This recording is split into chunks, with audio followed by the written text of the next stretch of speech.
Oui, quand on regarde le paysage politique ivoirien, on aurait souhaité que ces anciens de la classe politique puissent plier bagage afin de laisser la place à une nouvelle génération comme Tidiane Tian vraiment pour pouvoir gérer ce pays qui est une locomotive dans la sous-région ouest-africaine. Comme Tidiane Tian, comme Charles Blé Goudé, comme Charles Blé Goudé, Guillaume Soro. Il est déjà trop ancré dans l'ancienne génération en étant un affidé de Laurent Gbagbo. Donc je crois que ça dit sa personnalité et que sa présence sur une liste électorale comme candidat peut raviver les souvenirs d'antan.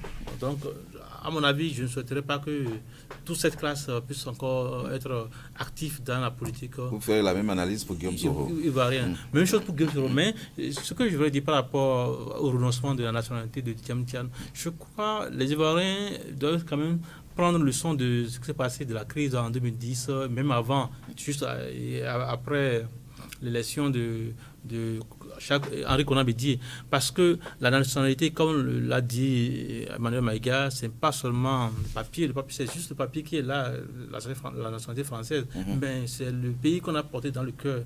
Si vous demandez à Emmanuel Maïga de défendre un pays entre la France ou le Cameroun, je crois qu'il va défendre le Cameroun, bien qu'il n'ait plus la nationalité camerounaise. Vous voyez un peu. Pour une fois, nous sommes d'accord. Et on a entendu M. Tiam défendre, bien sûr, la Côte d'Ivoire, démontrant que pratiquement toute sa famille a fait la Côte d'Ivoire, de son père, son frère. Le ministre Sou Boigny, lui, il l'a fait avec Henri. Et il a un frère dans le gouvernement de Ouattara. Donc, les Ivoiriens devaient quand même. Lui-même a été ministre. Oui, bien sûr.